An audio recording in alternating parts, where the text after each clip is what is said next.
Vous êtes sur Digital Congo Télévision, mesdames et messieurs, bienvenue dans ce journal. À l'Assemblée nationale a été convoquée ce jeudi une plénière pour lever les options sur la proposition des lois électorales sujette à controverse. Une plénière qui s'est tenue sans la participation des initiateurs de cette proposition de loi. Le groupe des 13 estime que cette initiative du président de l'Assemblée nationale ne correspond pas du tout à l'esprit parlementaire.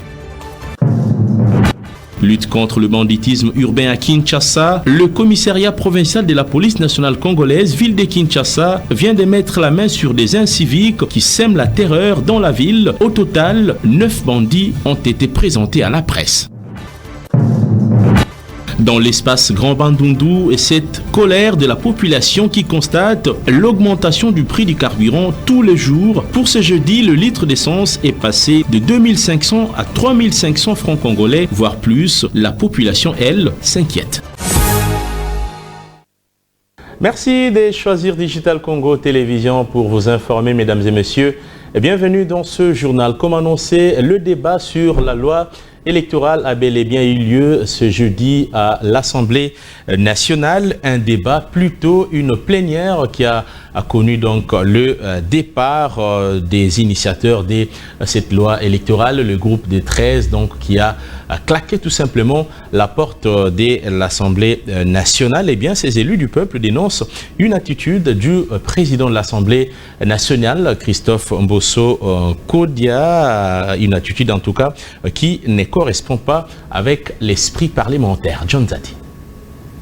Face à la détermination de Christophe Mbosso Kodia, président de l'Assemblée nationale et de l'Union sacrée, d'imposer un nouveau forcing, les jeunes Congolais disent non. Ce jour, les membres des différents mouvements citoyens sont allés au Palais du Peuple l'exprimer et faire barrage à cette proposition de loi dite électorale sujette à controverse. À l'entrée, ils sont brutalisés et interdits d'accéder à la salle. Repoussés loin, ils se sont exprimés.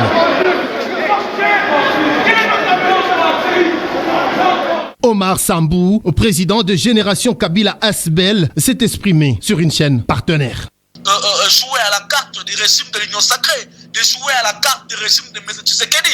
Mais nous voulons un consensus. L'opposition veut un consensus. On ne peut pas aller aux élections avec le bureau Kadima. On ne peut pas aller aux élections avec une cour constitutionnelle qui est inféodée. Nous voulons à ce qu'il y ait un consensus. Je l'ai dit l'autre fois qu'il y a des grandes lignes. Et nous avons besoin à ce que ces grandes lignes soient palpées entre toutes les parties prenantes. Et nous sommes en train d'éveiller la conscience de toute la population. Certains d'entre eux, pourtant jeunes des mouvements citoyens, ont été conduits à la police de protection près de Zando et du Zoo. Pourtant, ce qu'ils veulent, c'est ce qu'exige le bloc patriotique et l'opposition en général, qui d'ailleurs a déjà claqué la porte. Des discussions préalables en vue d'une loi électorale consensuelle, mais aussi pour toutes les réformes, pour des élections qui doivent être crédibles. D'ailleurs, le G13, auteur de cette loi, a aussi décidé de se retirer, faute des discussions préalables, pourtant exigées par plus d'un. Il faudrait respecter l'esprit parlementaire, sinon le pouvoir délibératif perdra sa crédibilité, a dit Jacques Njoli, qui en appelle à ces discussions tant réclamées.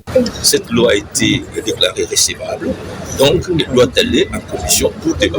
Et si, par consensus, nous voulons avoir un cadre intermédiaire informel, ça doit être un cadre informel de discussion. Or, nous n'avons pas la possibilité de discuter des options, donc nous croyons que être dans la salle ou hors de la salle, ça ne change absolument rien. Le G13, par la bouche de Délice Sanga, a invité tout le monde à rester éveillé, car la position finale du G13 sera rendue publique incessamment. Dans l'entretemps, au Sénat, 2 propositions de loi déclarées recevables à la plénière d'hier mercredi. Il s'agit de la proposition de loi modifiant et complétant la loi relative aux finances publiques et la loi relative, en tout cas une autre loi portant principes fondamentaux relatifs à la libre administration publique. Le débat général autour de ces 2 propositions de loi interviendra en tout cas le jeudi 19 mai prochain. Lisette Kinga. Les 2 propositions de loi sous examen ce mercredi 11 mai au Sénat ont été déclarées recevables. Il s'agit d'abord de la proposition de loi modifiant et complétant la loi relative aux finances publiques du sénateur Sami Badi Bangantita. Ce dernier propose la révision de certains articles. Selon l'ancien Premier ministre, ce nouveau texte va permettre au gouvernement de se doter des outils nécessaires pour avoir les moyens de sa politique. La seconde proposition de loi porte sur les principes fondamentaux relatifs à la libre administration des provinces. Proposition du sénateur Louis Mbonga Magalou Ngwanda. Le gouverneur honoraire de la province de la Mongala soutient que son initiative apporte beaucoup d'innovation et se propose de mettre fin aux dysfonctionnements observés dans plusieurs provinces suite aux motions intempestives initiées contre les chefs des exécutifs provinciaux qui les empêchent de travailler dans la quiétude en faveur du développement des entités. Vous savez que c'est récurrent, les motions contre le gouverneur. Ils sont déchus régulièrement et de façon permanente. Donc nous voulons éviter que les provinces fonctionnent sous ce rythme-là pour permettre quand même au gouverneur de travailler pour l'intérêt de la population. Quand un gouvernement entre en fonction, c'est comme les cas de gouverneurs qu'on vient d'élire. Faut-il commencer à faire des motions à leur endroit déjà en décembre ici, mais ils n'ont pas encore la maîtrise de la gestion des entités dont ils viennent de prendre la responsabilité. C'est pourquoi nous avons proposé qu'on accorde quand même un moratoire d'1 année. Ce n'est pas un chèque en blanc donné au gouvernement. Il y a des mécanismes de contrôle qui demeurent de façon permanente auxquels ils doivent se soumettre. Quand on vote un budget, il faut d'abord l'élaborer, il faut le voter, il faut commencer à l'exécuter. Si on n'a pas encore exécuté un budget, mais vous allez faire un contrôle ou vous allez faire une motion sur base de quoi? Et aussi, nous avons inséré une autre disposition dans cette proposition pour que aucune motion ne soit prise sans qu'il y ait au préalable un contrôle parlementaire. Le sénateur Sami Badi Banga et Louis Mbonga reviendront à la plénière du jeudi 19 mai dans le cadre du débat général, à l'issue duquel ces propositions de loi seront confiées aux commissions respectives pour enrichissement. L'association sans but lucratif Les Amis d'Ewechi Belgique a organisé ce jeudi à Kinshasa une conférence débat. Cette organisation non gouvernementale a donc annoncé la reprise des diffusions de ces émissions en République démocratique du Congo interrompue il y a donc de cela 10 ans. Les Amis d'Ewechi a également projeté un film documentaire réalisé après 13 ans d'enquête sur les fraudes électorales en République démocratique du Congo, avant bien évidemment de plaider pour la modification de l'article 38 de la loi électorale basée sur l'envoi des témoins dans les bureaux de vote. Suivez. Reformuler l'article 38 de la loi électorale en son alinéa 2 mettrait fin aux multiples crises post-électorales que connaît la République démocratique du Congo. Selon l'ASBEL, les Amis d'Ewechi Belgique, après l'organisation de 3 cycles électoraux et au regard des contestations qui s'en ont suivi, une enquête menée par cette association qui a abouti à la réalisation d'un film documentaire démontre noir sur blanc qu'il est impérieux de tabler sur l'article 38 de la loi électorale. Cet article 38 de la loi électorale stipule que les témoins sont à la charge des partis politiques, soit des indépendants qui les envoient dans les bureaux de vote. C'est ce qui est pour l'association la source des contestations et un piège, car ces partis politiques ou indépendants n'ont pas de moyens pour déployer les témoins à travers toute la République, surtout pour la présidentielle. Cyprien Wechi, coordonnateur de cette ASBEL, propose des possibilités financières pour payer les témoins. Or, la crédibilité des élections en République démocratique du Congo repose sur la présence des témoins dans tous les bureaux de vote situés sur toute l'étendue de la République. Parce que ce sont les témoins qui ont droit au chapitre des PV. Et les PV, c'est la pièce judiciaire qu'on peut présenter à la Cour constitutionnelle. Ali Mwamungala, membre des Amis d'Ewechi, a saisi cette opportunité pour annoncer officiellement la reprise des émissions télé des Amis d'Ewechi Belgique, après 10 ans d'interruption. Les choses ont évolué, même au niveau de l'Europe. Donc, les conditions sont réunies pour pouvoir continuer à travailler sereinement, à pouvoir servir notre public. Il faut rappeler que les Amis d'Ewechi ASBEL Belgique comptent porter son plaidoyer sur la modification de l'article 38 de la loi électorale auprès des députés nationaux, sénateurs et organisations internationales pour que ce soit l'État congolais qui paye les témoins des partis politiques et indépendants pour faciliter la justice en cas de contestation. Parlons à présent de la sécurité des personnes et leurs biens dans la ville de Kinshasa. Eh bien, le commissariat provincial de la police nationale congolaise ville de Kinshasa vient de présenter cet après-midi au commissariat provincial donc de la police de Kinshasa 9 bandits qui sèment la terreur à travers la ville de Kinshasa. Après leur présentation devant la presse, eh bien, la police de Kinshasa a annoncé qu'elle va donc déférer ces bandits présumés entre les mains des juges. Amina Mouacha.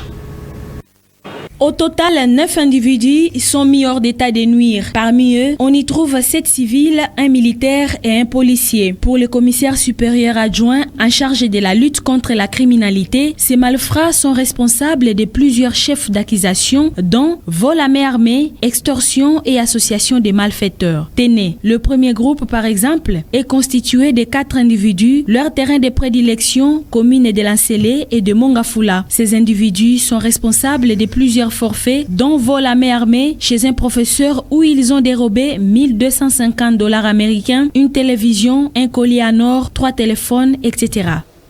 Lors de l'interpellation du chef de bande, il a opposé une résistance et une fusillade a eu lieu au cours de laquelle ce dernier fut grièvement blessé par balle au cou et à la cuisse gauche.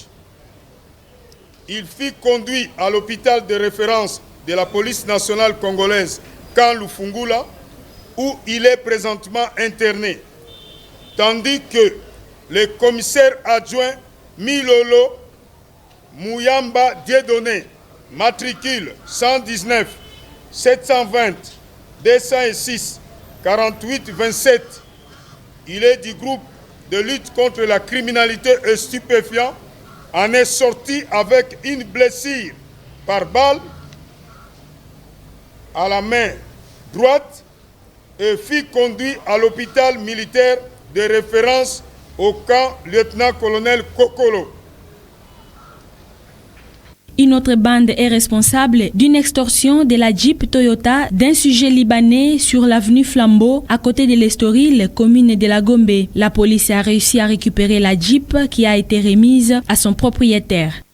Troisième bande, M. Bochebe Bembo Yvon, alias Yves Saint-Laurent. C'est hors la loi et ses compères encore en cavale ont, en date du 17 mars 2021, vers 19h, extorqué la Jeep Toyota FJ de couleur grise au préjudice de M. Kanafer Ramzi, sujet libanais, domicilié sur l'avenue du Flambeau numéro 16 dans la commune de la Gombe.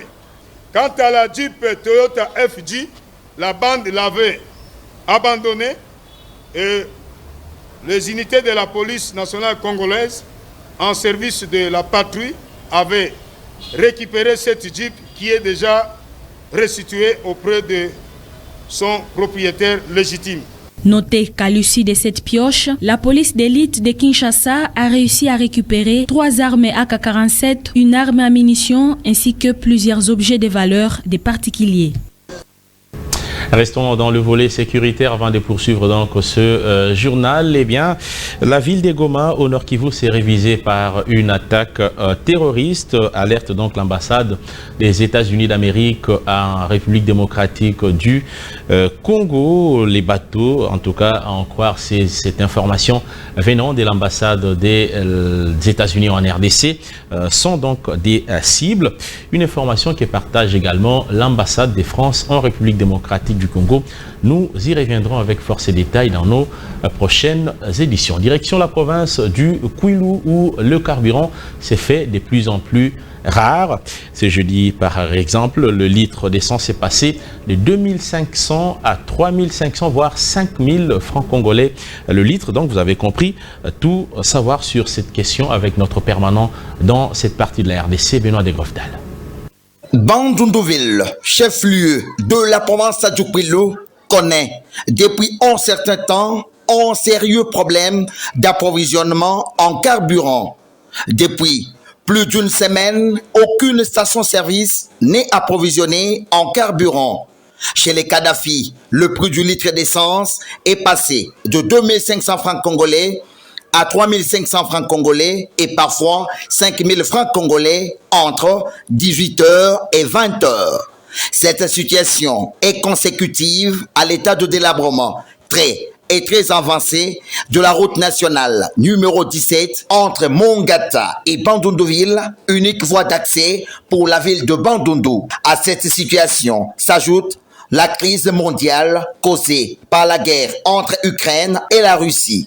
Cette hausse de prix de carburant a aussi entraîné la hausse de prix de transport. La course est passée de 500 francs congolais à 1000 francs congolais et parfois 1500 francs congolais. Une situation que déplore toute la population de Bandundu-ville qui n'a que la moto comme seul moyen de déplacement. Pour la bus, vraiment, de moto sur ma case. Et ça, c'est 5 000 francs, 3 500. Parce qu'on voit cher, 1000 francs cher. On a évité tout justement, ils ont posé là qui cherchent à nous tuer, baby ou bien ni. Parce qu'il y a pas de souté, tout est transport 1000 francs, ils aussi maraté. Et ça, c'est vraiment mystique. Mais le retard concernera Zéla. Il faut noter que d'ici 3 jours, le prix de carburant risque de passer à 10 000 francs congolais le litre d'essence si jamais la route Mongata et Bandundu resterait toujours dans cet état avec des promesses non réalisables sans même un petit entretien. Parlons santé dans ce journal. Le 12 mai de chaque année, le monde célèbre la journée internationale des infirmiers. Eh bien, à Kinshasa, cette journée a vécu sous le rythme de la prestation des serments d'un peu plus de 1400 nouveaux adhérents dans l'ordre national des infirmiers. Blanchard Baïmé.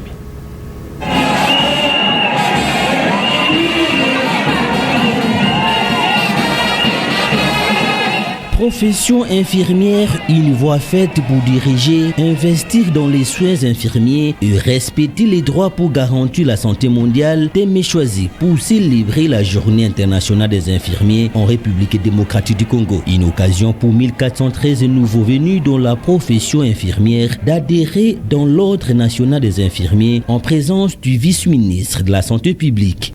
Conscient de mes obligations, je promets d'apporter mes soins aux malades avec toute habilité et les connaissances que je possède, sans distinction de race, de couleur, de convictions politiques ou sociales, ne négligeant aucun effort susceptible de préserver la vie, d'alléger les souffrances des malades ou de les aider à recouvrer la santé. Le président de l'Ordre national des infirmiers, Komba Djeko, a pris acte de cet engagement, a insisté pour la mise en pratique de ces serments. Ça fait 6 ans que l'Ordre existe. Nous avons expliqué à maintes reprises que vous ne pouviez plus continuer à travailler sans être inscrit au tableau de l'Ordre. La prestation des serments, c'est un des moments forts pour la profession infirmière. Vous prenez donc l'engagement. Ce n'est pas un moment de théâtre, c'est un moment où vous vous reconnaissez réellement et le pays vous reconnaît comme infirmière ou infirmier. Ça doit être clair. Et si dans les hôpitaux, il y a encore des personnes qui s'appellent infirmières et qui continuent à travailler, nous l'avons dit, il n'y a que la justice qui peut trancher ce dossier-là. Il faut noter que le 12 mai a été choisi pour honorer le travail des infirmiers et infirmières car elle correspond à la date de naissance de Florence Nightingale, figure majeure de la profession infirmière. Et à Butembo, dans le Nord Kivu, la journée internationale des infirmiers a également vécu ce jeudi 12 mai 2022. En marge de cette célébration, les infirmiers de cette partie de la République démocratique du Congo appellent le gouvernement à l'amélioration de leurs conditions salariales. Pendant ce temps, en tout cas, les tenanciers des officines pharmaceutiques, eux, exigent plus de sécurité. Delphine Zanzo. En marge de la Journée internationale des infirmiers, une série de thèmes ont été exploités par les professionnels de la santé dans la salle des réunions des Sœurs Oblates de Kasongomi. Le président du conseil urbain de l'ordre des infirmiers à Butembo a fait l'état de lieu de la carrière infirmière. Il a appelé la population à donner l'infirmier sa place et à l'État congolais d'améliorer les conditions salariales de l'infirmier. Les infirmiers ils sont en train de jouer un très grand rôle dans la prise en charge sanitaire de la population. Il constitue plus de 70% du personnel de santé partout en RDC. Mais sur le plan rémunération, il y a trop de difficultés. Vous voyez la façon dont ils sont payés, ce n'est pas encourageant. Et je vous dis, il y a par exemple seulement 23% d'infirmiers qui reçoivent la prime de risque dans notre ville ici. Et seulement 9% qui reçoivent le salaire de l'État. Tout cela n'encourage pas. De l'autre côté, les tenanciers des officines pharmaceutiques ont déploré les conditions sécuritaires qui ne leur permettent pas de mieux atteindre les recoins des territoires de Beni, Lubero et en province de l'Ituri pour vendre leurs produits et à leurs clients de rejoindre Butembo. Les difficultés sont multiples. Actuellement, le sens, par exemple, la voie Beni, Bunia, Beni, Kisangani, Butembo, Kisangani, les tronçons là est trop compliqué à cause de l'insécurité causée par les ADF. Beaucoup d'entre nous ont perdu le sens à cause de l'insécurité. Beaucoup de nos clients, beaucoup de nos tenanciers, beaucoup de nos patrons ont perdu leur officine au niveau du territoire de Beni, au niveau du territoire du Rumu, à ville de Beni, ainsi de suite. Un défilé des tenanciers des officines pharmaceutiques a été au rendez-vous sur le boulevard Joseph Kabila Kabanké l'avant-midi après un culte dans les sanctuaires Saint-François d'Assise de Kaundura. Restons dans la partie est de la République démocratique du Congo pour nous rendre cette fois à Bukavu, dans le sud Kivu, où l'Université évangélique d'Afrique EA vient d'organiser à l'intention de ses enseignants une troisième vague des formations en didactique universitaire. Ernest Mouero.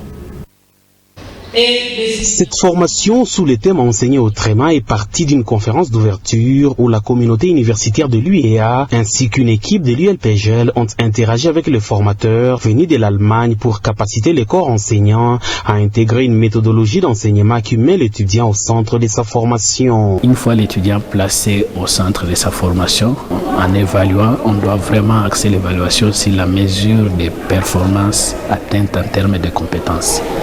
Ce qui permettra aux étudiants de ne pas courir derrière les diplômes, mais plutôt de participer au développement de compétences dont ils auront besoin. Pendant 5 jours, les formateurs ont initié une vingtaine d'enseignants de l'UEA à cette didactique universitaire dans une approche participative. C'était tantôt un atelier, tantôt un travail en groupe autodirigé ou dans des séances de simulation pour fixer les notions apprises. On a fait le parcours de savoir-faire, savoir-être et aussi de savoir réfléchir. On a travaillé sur comment faire une bonne planification d'un cours avec les objectifs, avec les méthodes, avec les matériaux qu'il faut. Et cela va déjà beaucoup changer la façon comment ils vont enseigner. Pendant les soirées didactiques, c'était le moment des partages d'expériences entre les enseignants et étudiants autour du rôle de l'enseignant et les pratiques à améliorer. On est passé de quelque chose qui était traditionnel et on passe à une approche nouvelle. Et nous avons eu l'impression, en tout cas, que nous étions en train de contribuer en même temps à la formation, au même titre que nos formateurs.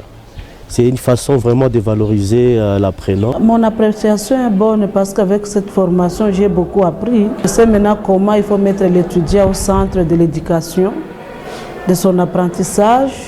Et j'ai beaucoup apprécié la manière de diversifier les méthodes. Pour l'UEA, il est primordial de travailler sur l'amélioration de la qualité de l'enseignement universitaire pour espérer produire des cadres compétents utiles au pays. Prenons ce communiqué de l'agence Galaxy Media avant donc de prendre la page internationale et mettre fin à ce journal à la suite de la mort de la journaliste Chérina Clé. L'agence Galaxy Media AGM en sigle de la République démocratique du Congo s'est joint au malheur qui vient de frapper la télévision Al Jazeera. Son directeur général Jérôme Sekana et l'ensemble de son personnel présentent leurs condoléances les plus attristées à la famille biologique de la consoeur et à la grande famille audiovisuelle d'Al Jazeera. La GM condamne donc avec la dernière énergie cet assassinat d'une professionnelle en plein exercice de ses fonctions. Un coup dur, estime la GM, contre la liberté de la presse consacrée par les instruments juridiques internationaux, alors que le monde venait de célébrer le 3 mai dernier la journée mondiale de la liberté de la presse. Elle exige en outre une enquête indépendante pour élucider les circonstances de cette énième tuerie contre les journalistes en plein exercice de leur métier et que les auteurs directs et intellectuels de ce meurtre soient tous condamnés. Fait à Kinshasa le 11 mai 2022, Jérôme Sekana, directeur général. Prenons donc la page internationale pour mettre fin à ce journal. Le Togo a été frappé hier mercredi par une attaque dans le nord du pays qui a fait donc 8 morts. Des hommes armés ont pris donc pour cible le poste de sécurité des Kpinkangdi, un poste donc situé à la frontière avec le Burkina Faso. Commentaire Amina Mouacha. Les habitants de Pikankadi au Togo se sont réveillés après une attaque djihadiste qui a fait 8 morts le mercredi. Et c'est malgré la patrouille renforcée des forces de défense et de sécurité dans cette partie du nord du pays, à la frontière avec le Burkina Faso voisin. Dans les villages environnants, certains paysans sous le choc de cette attaque ont fui vers les collines de peur de tomber sur les engins explosifs dont se servent plus souvent les terroristes. Le gouvernement togolais a appelé la population à collaborer étroitement avec les forces de défense et sécurité, ainsi que dénoncer tout individu suspect. Notez que, face à la menace grandissante du terrorisme dans la sous-région, le budget de l'armée togolaise devrait atteindre 105 milliards de francs CFA pour cette année 2022, selon les prévisions officielles. Signalons que dans le cadre de la mission onisienne au Mali, MINUSMA, le Togo a perdu 7 de ses casques bleus. Et pour ces jours, le pays fait cas de la toute première attaque terroriste sur son sol. C'est par ici que prend totalement fin ce journal, mesdames et messieurs. Merci à vous de nous avoir suivis. L'actualité reste en continu sur www.digitalcongo.cd. Au revoir.